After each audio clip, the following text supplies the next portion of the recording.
നമസ്കാരം. സകലമാന കേരളത്തിലേക്ക് സ്വാഗതം. ആദ്യം പ്രധാന വാർത്തകൾ.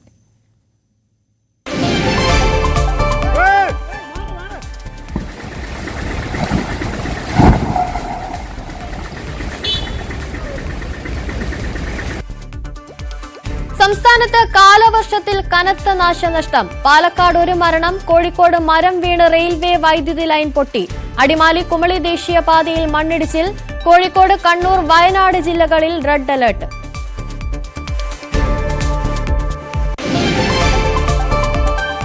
തിരുവനന്തപുരത്ത് കൂട്ട ആത്മഹത്യ. വക്കത്തൊരു കുടുംബത്തിലെ 4 പേർ തൂങ്ങി മരിച്ച നിലയിൽ. മരണകാരണം കടബാധ്യതയെന്ന് പ്രാഥമിക നിഗമനം.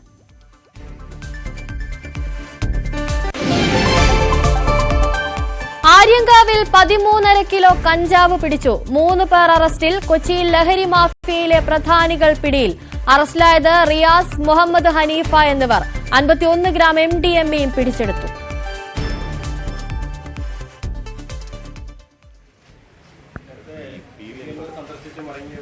ഇപ്പോൾ കുഞ്ഞാലിക്കുട്ടി മാധ്യമങ്ങളെ കാണുകയാണ് തത്സമയത്ത്. ഞാനും ഉണ്ടായിരുന്നു. ഞങ്ങളോട് വന്ന് പിന്നെ ഇപ്പോൾ ഉള്ള വിഷയങ്ങൾ സംസാരിച്ചിട്ടുണ്ട്. ആ കാര്യങ്ങൾ ഇനിയിപ്പോൾ നിലമ്പൂർ ചെല്ലുമ്പോൾ ഞങ്ങൾ കോൺഗ്രസിൻ്റെ നേതാക്കന്മാരുമായിട്ട് സംസാരിക്കും.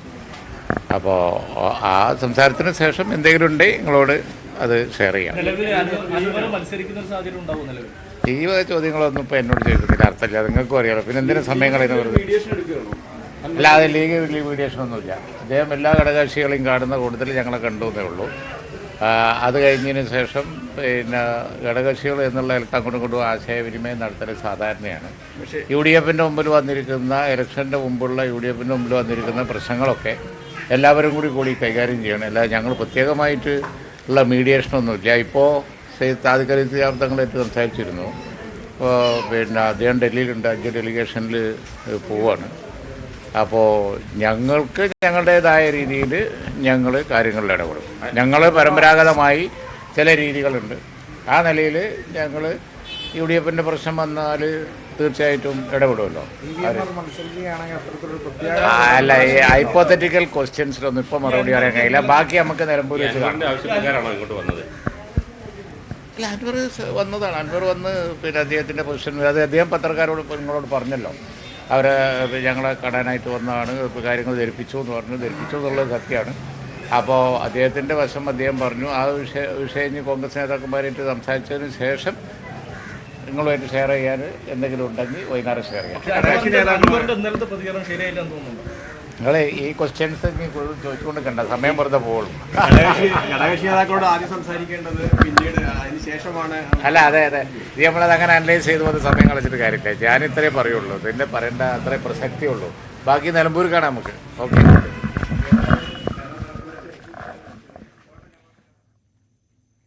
നിലമ്പൂർ ഉപതെരഞ്ഞെടുപ്പുമായി ബന്ധപ്പെട്ട് മാധ്യമങ്ങളെ കാണുകയായിരുന്നു PK കുഞ്ഞാലിക്കുട്ടി. പ്രത്യേകിച്ചൊന്നും മാധ്യമങ്ങളുടെ ചോദ്യങ്ങളോടൊന്നും തന്നെ വിട്ട് പ്രതികരിക്കാതെയാണ് കുഞ്ഞാലിക്കുട്ടി മടങ്ങിയിട്ടുള്ളത്.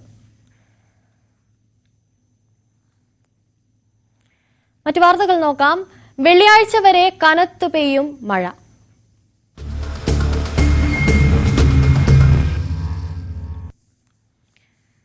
സംസ്ഥാനത്ത് മഴക്കെടുതിയിൽ ഇന്ന് ഒരു മരണം. പാലക്കാട് തേങ്കുറിശ്ശിയിൽ തോട്ടിൽ മീൻ പിടിക്കാനിറങ്ങിയ ആളാണ് മരിച്ചത്. ശക്തമായ മഴയിൽ പലയിടത്തും മരം വീണ് വീടുകൾക്ക് വ്യാപകമായി കേടുപാടുകൾ സംഭവിച്ചു. വൈദ്യുതി ബന്ധവും തകരാറിലാണ്. പത്തനംതിട്ട മൂഴിയാർ ഡാമിന്റെ ഷട്ടർ തുറന്നു. തീരമേഖലയും കടൽക്ഷോഭ ഭീഷണിയിലാണ്. തിരുവനന്തപുരം മലയോര മേഖലയിൽ മഴ വ്യാപക നാശം വരുത്തി. വെങ്ങാനൂരിൽ പഞ്ചായത്ത് കിണർ ഇടിഞ്ഞു താഴ്ന്നു. സമീപത്തെ വാട്ടർ ടാങ്കും അപകടത്തിലാണ്. കാഞ്ഞിരംകുളം കൈവംവിള സർവീസ് റോഡ് വെള്ളത്തിലായി. കൊല്ലം പട്ടാഴിയിൽ മരച്ചില്ല വീണ് ഗൃഹനാഥൻ മരിച്ചു. തൊഴിലുറപ്പ് തൊഴിലാളിക്ക് ഗുരുതര പരുക്കേറ്റു. മൈനാഗപ്പള്ളി, പോരുവഴി, പടിഞ്ഞാറേ കല്ലട, ശൂരനാട് എന്നിവിടങ്ങളിൽ വീട് തകർന്നു. ജില്ലയിൽ 2 വീടുകൾ പൂർണ്ണമായും 42 വീടുകൾ ഭാഗികമായും തകർന്നതായാണ് പ്രാഥമിക കണക്ക്.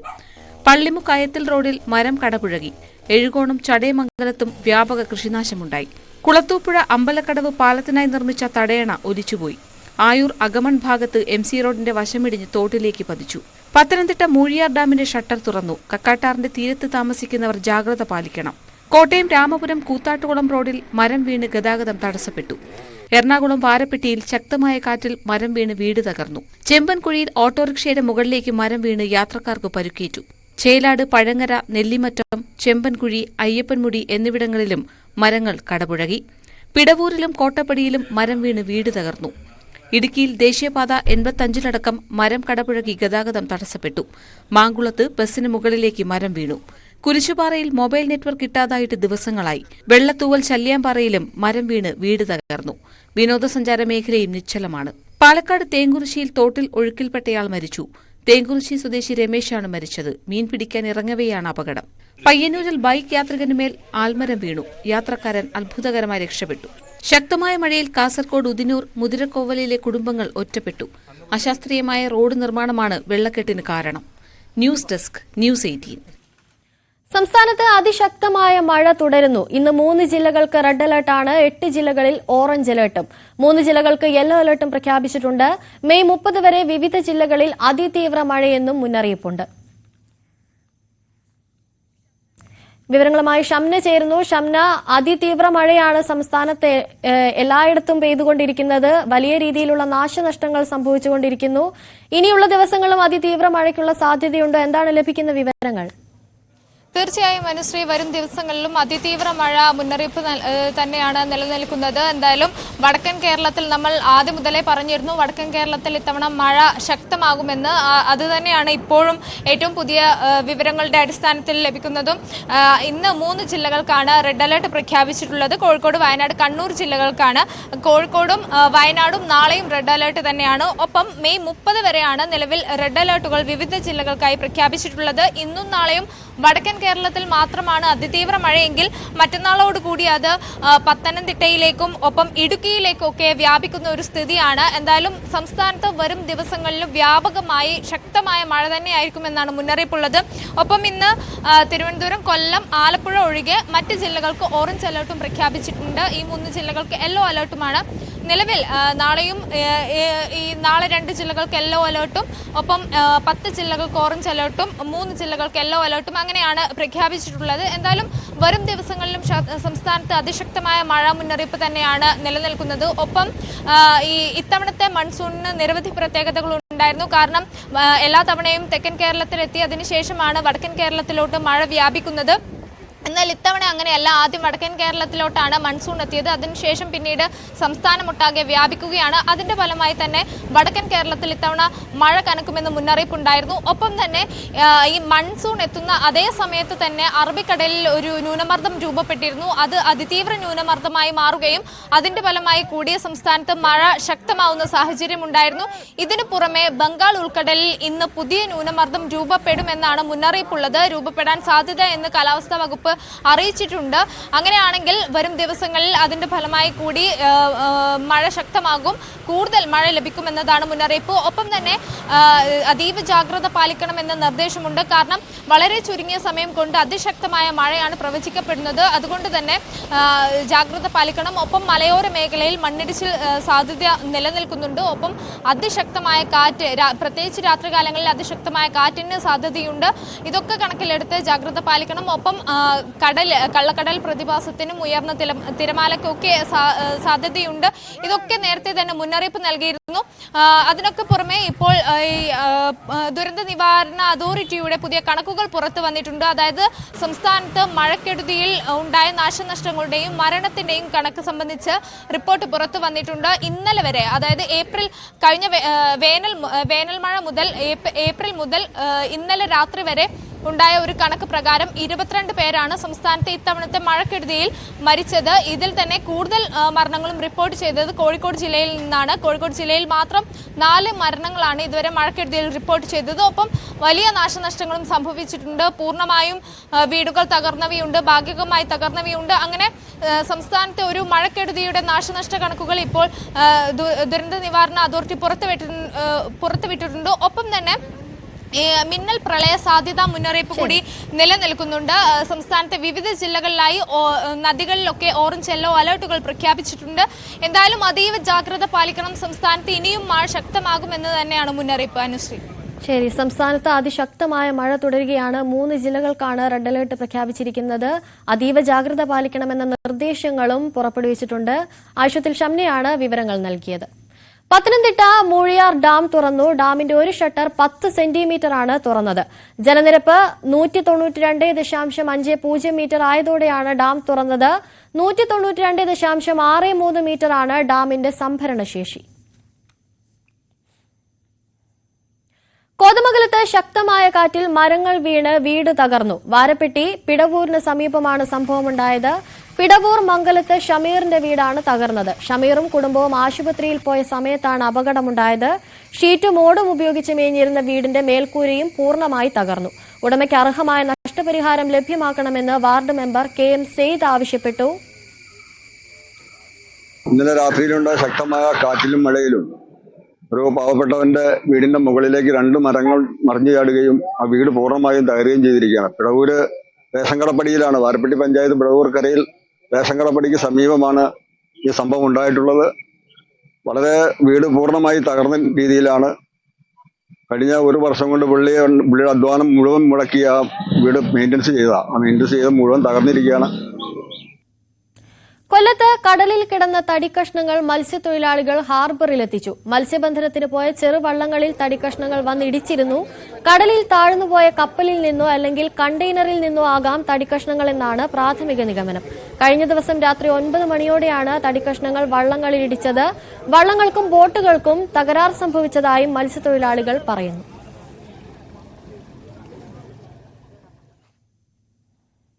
കാലവർഷം ആരംഭിച്ചതോടെ വലിയ ആശങ്കയിലാണ് ഇടുക്കി ചൊക്രമുടി നിവാസികൾ. ചൊക്രമുടിയിലെ അനധികൃത തടയണ മൂടുകയോ നികത്തുകയോ ചെയ്യണമെന്ന് ജില്ലാ കളക്ടർ നിർദ്ദേശം നൽകിയിരുന്നു. എന്നാൽ മാസങ്ങൾ കഴിഞ്ഞിട്ടും നടപടിയില്ലാത്തതാണ് നാട്ടുകാരുടെ ഉറക്കം കെടുത്തുന്നത്. ചൊക്രമുടി മലനിരയിൽ അനധികൃതമായി നിർമ്മിച്ച തടയണ മൂടുകയോ നികത്തുകയോ വേണമെന്ന് ജില്ലാ ഭരണകൂടം നിർദ്ദേശിച്ചിരുന്നു. തടയണയിൽ വെള്ളം കെട്ടി നിർത്തുന്നത് താഴ്വാരത്തുള്ള 100 കണക്കിന് കുടുംബങ്ങൾക്കാണ് ഭീഷണിയായത്. ജില്ലാ കളക്ടറുടെ നിർദ്ദേശമുണ്ടായിട്ടും തടയണ നികത്താൻ നടപടിയുണ്ടായില്ല. 45 ഡിഗ്രിയിലധികം ചരിവുള്ളതാണ് പ്രദേശം. 17 മീറ്റർ നീളത്തിലും 3 മീറ്റർ വീതിയിലുമാണ് കുളം നിർമ്മിച്ചിട്ടുള്ളത്. വലിയൊരു ബോംബായിട്ട് ആ അനധികൃത നിർമ്മാണ കുളം പോലെ നിർമ്മിച്ചേക്കുന്ന ആ വെള്ളക്കെട്ട് നാളുകളിൽ വലിയൊരു ദുരന്തമായിട്ട് ചൊക്രമുടിയുടെ താഴ്വാരത്ത് താമസിക്കുന്ന ആൾക്കാർക്ക് മൊത്തം ദുരന്തമായിട്ട് മാറുന്ന രീതിയിലോട്ട് അനുഭവപ്പെടും എന്ന് ബോധ്യമായിട്ട് പോലും ആ ജനപ്രതിനിധികളടക്കം പഞ്ചായത്തടക്കം ഇത് കണ്ടില്ല കേട്ടില്ല എന്നുള്ളൊരു ഭാവം നടിക്കുന്നത് വളരെ വേദനാജനകമാണ്. അതിനുവേണ്ട നടപടികൾ ഉടനെ സ്വീകരിച്ച് അവിടെയുള്ള ജനങ്ങളെ രക്ഷിക്കണം. നാട്ടുകാരുടെ പരാതിയുടെ അടിസ്ഥാനത്തിൽ നടപടി സ്വീകരിക്കാൻ കഴിഞ്ഞ നവംബറിലാണ് ജില്ലാ കളക്ടർ നിർദ്ദേശം നൽകിയത്. വിദഗ്ധ സമിതിയുടെ പരിശോധനയിൽ മറ്റൊരു ഭാഗത്തു നിന്നും മണ്ണെടുത്ത് കുളം മൂടുന്നത് മണ്ണിടിച്ചിലിന് ഇടയാക്കുമെന്നും അതിനാൽ കുളം മൂടേണ്ടതില്ലെന്നും റിപ്പോർട്ട് നൽകി. മഴ പെയ്യുമ്പോൾ കല്ലും മണ്ണും മരക്കഷ്ണങ്ങളും തങ്ങിനിന്ന് കുളത്തിൽ വെള്ളം നിറഞ്ഞ് പൊട്ടാൻ സാധ്യതയുണ്ടെന്നും സ്വാഭാവിക ഒഴുക്ക് പുനഃസ്ഥാപിക്കണമെന്നും ആവശ്യപ്പെട്ട് ബൈസൺ വാലി പഞ്ചായത്ത് സെക്രട്ടറി വീണ്ടും കളക്ടർക്ക് കത്ത് നൽകി.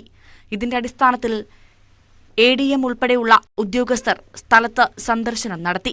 തുടർന്നാണ് കുളം മൂടുന്നതിൽ തുടർ നടപടി സ്വീകരിക്കാൻ ജില്ലാ ഭരണകൂടം നിർദ്ദേശം നൽകിയത്. ഇതിന് താഴെ ഈ മലയ്ക്ക് താഴെ താമസിക്കുന്ന ആദിവാസികൾ ഉൾപ്പെടെയുള്ള സാമാന്യ ജനങ്ങളുടെ ജീവനും സ്വത്തിനും ഭീഷണിയായിരിക്കുന്ന അവിടെ കുഴിച്ചിരിക്കുന്ന ആ മലയുടെ താഴ്വരയിൽ കുഴിച്ചിരിക്കുന്ന കുളം എത്രയും വേഗം നികത്തണമെന്ന് ജില്ലാ കളക്ടർ ഉത്തരവ് കൊടുത്തിട്ടും ഇവിടുത്തെ പ്രാദേശിക ഭരണകൂടം, അതായത് തദ്ദേശ സ്വയംഭരണ വകുപ്പ്, അതിന് യാതൊരു തരത്തിലുള്ള നടപടി സ്വീകരിച്ചിട്ടില്ല. മഴ ശക്തമായതോടെ പ്രദേശവാസികൾ ആശങ്കയിലാണ്.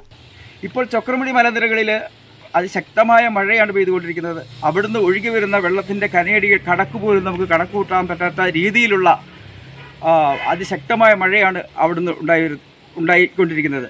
100 കണക്കിന് ആദിവാസികളും അതുപോലെ തന്നെ സാധാരണക്കാരായ കൃഷിക്കാരും അവരുടെ ജീവിത ഉപാധികളായിട്ടുള്ള കൃഷി ഉൾപ്പെടെയുള്ള കാര്യങ്ങളിൽ അവരുടെ ജീവിതത്തിൻ്റെ ആകെ സമ്പാദ്യങ്ങളൊക്കെ ഈ മേഖലയിൽ 100 വർഷത്തോളം കാലമായി സ്വരുക്കൂട്ടി വച്ചിരിക്കുന്ന ഇവിടെ സ്വസ്ഥമായിട്ട് ജീവിച്ചുകൊണ്ടിരിക്കുന്ന ഈ സ്ഥലത്തേക്ക് ഇപ്പോൾ കയ്യേറ്റ ഭൂമാഫിയകൾ അവരുടെ ഈ നിർമ്മാണ പ്രവർത്തനത്തിലൂടെ വലിയ ഒരു ദുരന്തം ഭീഷണി ആണ് ഉണ്ടായിരിക്കുന്നത്. ജനങ്ങൾ ഈ ശക്തമായ മഴയിൽ അവിടുന്ന് മല പൊട്ടി ഒഴുകി വരാനുള്ള സാധ്യത, വയനാട്ടിൽ സംഭവിച്ച പോലുള്ള ഒരു സാധ്യത ഉണ്ടാകാനുള്ള സാധ്യത മനസ്സിലാക്കിക്കൊണ്ട് വളരെയധികം ആശങ്കയിലാണ്.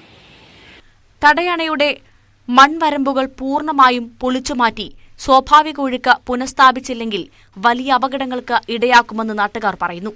ന്യൂസ് 18 ഇടുക്കി. ദേശീയപാത 66-ലെ അശാസ്ത്രീയ രൂപകൽപ്പനയുടെ ദുരിതം അനുഭവിക്കുകയാണ് വെട്ടിച്ചിറയ്ക്കും പുത്തനത്താണിക്കും ഇടയിലുള്ളവർ.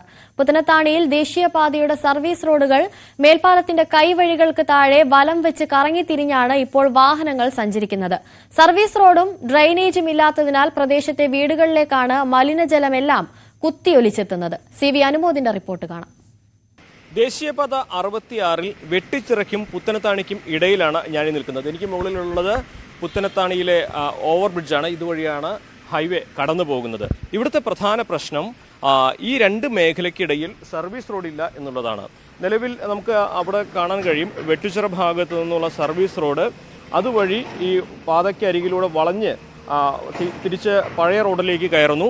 തിരിച്ച് ആ പഴയ റോഡിലൂടെ വാഹനങ്ങൾ ഇവിടെ വന്ന് ഈ ഭാഗത്ത് തിരിഞ്ഞു വേണം പോകുവാൻ. അപ്പോൾ ഇതിനെ തമ്മിൽ ബന്ധിപ്പിക്കുന്ന അല്ലെങ്കിൽ കൂട്ടിയിണക്കുന്ന തരത്തിലൊരു സർവീസ് റോഡാണ് ഇവിടെ അത്യാവശ്യമായി വേണ്ടത്. സർവീസ് റോഡ് ഇല്ലാത്തതിനാൽ ദുരിതത്തിലാവുന്നത് ഈ മേഖലയിലെ പ്രദേശവാസികൾ കൂടിയാണ്. നമ്മുടെ വെട്ടിച്ചിറയുടെയും പിന്നെ അതുപോലെ തന്നെ പുത്തനത്താണിൻ്റെ ഇടയിൽ വളരെ പ്രയാസകരമായിട്ടുള്ള ഒരു പ്രദേശമാണിത്. കാരണം ഈ സർവീസ് റോഡ് ഇപ്പോൾ നിങ്ങൾക്ക് ഇവിടെ കാണാൻ കഴിയും, അവിടെ ക്ലോസ് ചെയ്തിരിക്കുകയാണ്. ഇത് നിരന്തരമായിട്ട് പിന്നെ വാഹനങ്ങൾ ഇപ്പോൾ കർവ് തിരിഞ്ഞു വരണം. അതുകൊണ്ട് ഒരുപാട് പ്രയാസമുണ്ട്. മാത്രമല്ല ഈ പ്രദേശത്ത് നിന്നിരുന്ന വലിയ വെള്ളക്കെട്ട് ഇപ്പം താഴേക്ക് നോക്കിയാൽ അറിയാം, ഈ വീടുകളൊക്കെ പൂർണ്ണമായിട്ടും ഒരു മഴ പെയ്താൽ വെള്ളത്തിലേക്ക് നീങ്ങുന്നൊരവസ്ഥയാണ്, പിന്നെ വെള്ളക്കെട്ടിലേക്ക് നീങ്ങുന്നൊരവസ്ഥയാണ് ഇവിടെ ഉണ്ടായിക്കൊണ്ടിരിക്കുന്നത്. നിർമ്മാണ സമയത്ത് പറഞ്ഞിരുന്നില്ലേ? തീർച്ചയായിട്ടും ഇവരോട് പറഞ്ഞിരുന്നു. ഈ കർവ് ഇവിടെ പണി നടക്കുന്നതിന് മുമ്പ് തന്നെ നമ്മൾ സൂചിപ്പിച്ചിരുന്നു, ഇവിടെ ഈ പിന്നെ കെട്ട് ഒഴിവാക്കിയിട്ട് നേരെ ഈ സർവീസ് റോഡ് മുഴുവനാക്കണമെന്നും ഈ പ്രദേശത്ത് റീറ്റെയിനിങ് വാൾ കെട്ടണമെന്ന്. കാരണം ഇപ്പം നിങ്ങൾക്ക് കാണുമ്പോൾ അറിയാം, ഈ പ്രദേശം ഇങ്ങനെ ആകെ പ്രദേശം ഒരു മണ്ണ് കൂനായിട്ട് കിടക്കുകയാണ്. ഇവിടെ ശരിക്കും റീറ്റെയിനിങ് വാൾ കെട്ടില്ല എന്നുണ്ടെങ്കിൽ വീണ്ടും ഈ മണ്ണ് ഇടിയാനൊക്കെ ഉള്ള സാധ്യത വളരെ കൂടുതലാണ്. ഇപ്പോൾ വളരെയധികം നമ്മൾ ഭയപ്പെടുന്ന ഒരു സംഗതി എന്തായാലും ഇപ്പോൾ കൂരിയാടുണ്ടായ അപകടത്തോടു കൂടി എല്ലാവരും പരിഭ്രാന്തിയിലാണ്. നമ്മളുടെ ഒക്കെ ഒരു പ്രതീക്ഷ എന്താ വെച്ചാൽ KNRC വളരെ ശാസ്ത്രീയമായിട്ടാണ് പണികൾ മുന്നോട്ട് പോകുന്നത്. പക്ഷേ ഈ അപകടം സംഭവിക്കുമ്പോൾ സ്വാഭാവികമായിട്ടും നമ്മളും ഭയപ്പെടുന്ന ഒരു സാഹചര്യം ഉണ്ടാണ്. അതുകൊണ്ട് അടിയന്തിരമായിട്ട് ഈ പ്രശ്നത്തിൽ പരിഹാരം കണ്ടില്ല എന്നെങ്കിൽ ഇവിടെ വലിയ ഒരു ജനസമൂഹം അധിവസിക്കുന്ന. ഇതിപ്പോൾ ഈ സർവീസ് റോഡ് ഇല്ലാത്തതുകൊണ്ട് ഈ വെള്ളം കുത്തിയൊലിച്ച് പോകുന്ന നേരെ വീടുകളിലേക്കാണ്. ഈ ഇപ്പോൾ കഴിഞ്ഞ ഫസ്റ്റിൽ ഇവിടെ അടമഴ പെയ്തപ്പോൾ അപ്പോൾ ഈ താഴെ കാണുന്ന ഈ വീട്ടിൽ അവർക്ക് ഏകദേശം ഒരു 3ഓളം വീടുകളിൽ ഒരാളുടെ അരഭാഗത്തോളം കണ്ട് മണ്ണടിഞ്ഞ് പുതിയ വീടുകൾ. ഇവരൊക്കെ വലിയൊരു സംഭവം എന്താ വെച്ചാൽ ഹൈവേയുടെ നഷ്ടപരിഹാരം കിട്ടിയിട്ട് ഹൈവേ കൊടുത്ത് മാറി താമസിച്ച ആളുകളാണ്. വീണ്ടും അതിന്റെ ഒരു പ്രതിസന്ധി അഭിമുഖീകരിക്കുന്ന ഒരു സാഹചര്യമാണ് ഉണ്ടായിക്കൊണ്ടിരിക്കുന്നത്. പലതവണ ഈ കാര്യം ആവശ്യപ്പെട്ട് ഇവർ പ്രതിഷേധിച്ചിട്ടുണ്ട്. KNRCയുടെ ഈ നിർമ്മാണ കമ്പനിയുടെ ഓഫീസിലേക്ക് പ്രതിഷേധവുമായി എത്തിയിട്ടുണ്ട്. പക്ഷെ അപ്പോഴൊക്കെ പരിഹരിക്കാമെന്ന് ഉറപ്പ് കൊടുക്കുക മാത്രമാണ് ചെയ്തിട്ടുള്ളതെന്ന് ഇവിടുത്തുകാർ പറയുന്നു. മാത്രമല്ല മഴക്കാലം കൂടി വന്നതോടെ ഇവിടെ ജീവിക്കുന്നവർക്ക് വലിയ പ്രതിസന്ധി നേരിടുന്നത് ഈ കുത്തിയൊലിച്ചു വരുന്ന വെള്ളത്തെ അതിജീവിക്കുക എന്നുള്ളത്. ചെളിയും കല്ലും മണ്ണും ഒക്കെ നിറഞ്ഞ ഈ വെള്ളം ഇവിടെ കൂടിക്കിടക്കുന്ന ഈ വെള്ളവും മണ്ണുമൊക്കെ നേരെ താഴേക്ക് ജനവാസ കേന്ദ്രങ്ങളിലേക്കാണ് കുത്തിയൊലിച്ചു പോകുന്നത്. അതുണ്ടാക്കുന്ന ബുദ്ധിമുട്ട് വളരെ വലുതാണ്. പലപ്പോഴും ഈ ഹൈവേക്ക് വേണ്ടി വീടും സ്ഥലവും ഒക്കെ വിട്ടുകൊടുത്ത് രണ്ടാമത് വീട് എടുത്ത് താമസിക്കുന്നവരാണ് ഈ മേഖലയിലുള്ളവരൊക്കെ. അവരൊക്കെ വീണ്ടും ഈ മേഖലയിൽ നിന്ന് താമസം മാറേണ്ടി വരുമോ എന്ന ആശങ്കയാണ് പങ്കുവയ്ക്കുന്നത്. വീടുകളിൽ വലിയ പരിതാപകരമായ അവസ്ഥയാണ് നിലവിലുള്ളത്. അവരൊക്കെ പൊന്നും വിലയുള്ള ഈ സ്ഥലവും വീടും ഹൈവേക്ക് വിട്ടുകൊടുത്ത് സുരക്ഷിതമായ സ്ഥലത്തേക്ക് മാറി താമസിച്ചതായിരുന്നു. ഇപ്പോൾ മഴ പെയ്തോടുകൂടിയിട്ട് അവരുടെ വീട്ടിലേക്ക് വെള്ളം കയറുന്ന രീതിയിലാണ് ചളിയും കല്ലും മണ്ണും അടക്കം ഇവിടെ ഡംപ് ചെയ്തിട്ടുള്ള ഈ മുഴുവൻ ചളിയും അവിടേക്ക് എത്തിയിട്ടുള്ളത്. ഏകദേശം 3 വീടുകൾ പരിപൂർണമായും ഒരു ദിവസം അവിടുത്തെ പുറത്തിറങ്ങാൻ പറ്റാത്ത രീതിയിലേക്ക് മാറിയിട്ടുണ്ടായിരുന്നു. ഇപ്പോൾ അവരുടെ പണം ഉപയോഗിച്ച് ചെറിയ തോട് കീറി വീട്ടിലേക്കുള്ള വഴി തടസ്സപ്പെടുത്തി, വീട്ടിലേക്ക് വാഹനം വരാൻ കഴിയാത്ത രീതിയിൽ തടസ്സപ്പെടുത്തിയിട്ടാണ് അവർ ഇപ്പോൾ ജീവിച്ചുകൊണ്ടിരിക്കുന്നത്.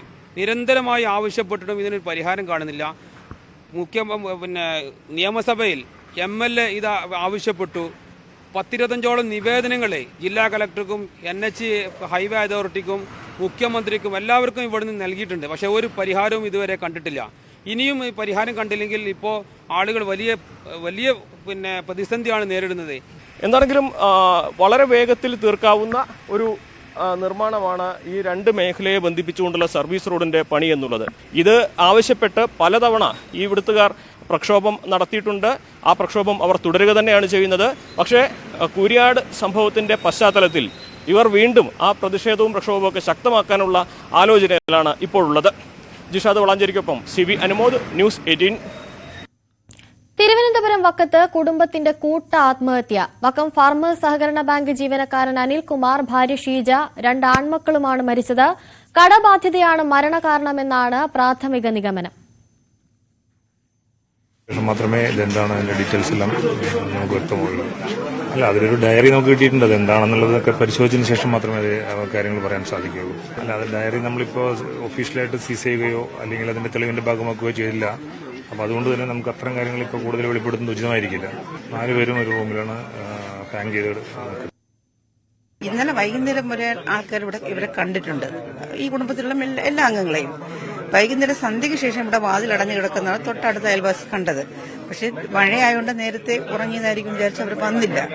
ഇന്ന് രാവിലെയും ഇവിടെ കതക് തുറന്നിട്ടില്ല. എന്നിട്ട് ഏകദേശം 10:30 ആ കുട്ടി ഇവിടെ വന്നു.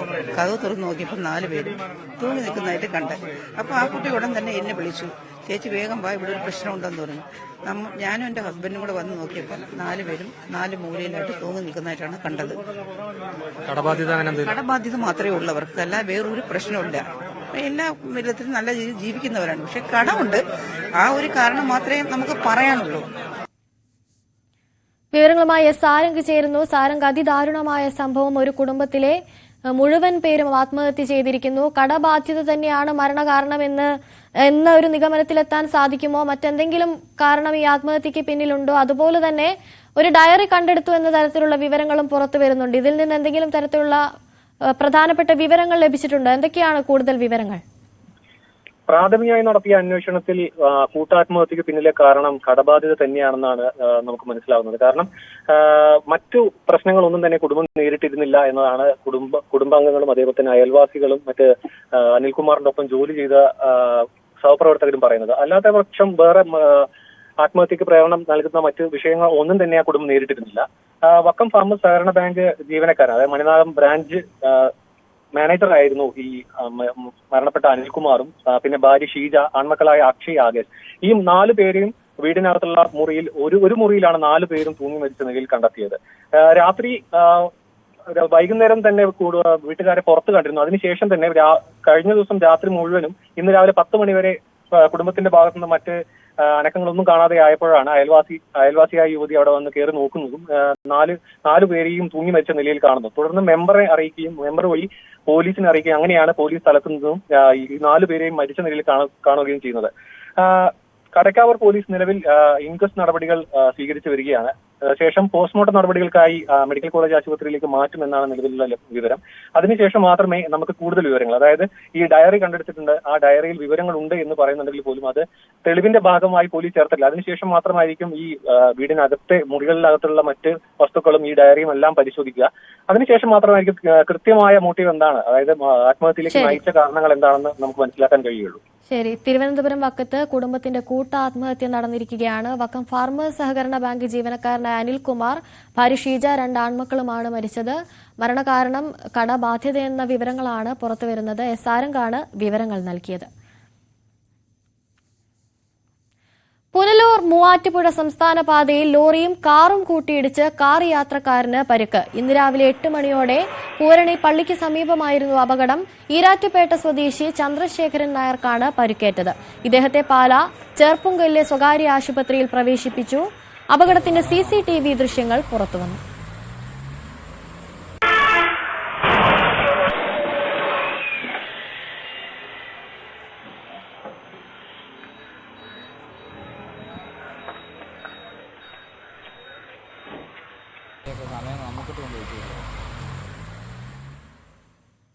സകലമാന കേരളം പൂർണ്ണമാകുന്നു. ഇനി സ്പോട്ട് ലൈവിൽ ടോം കുര്യാക്കോസ് ചേരും. നമസ്കാരം.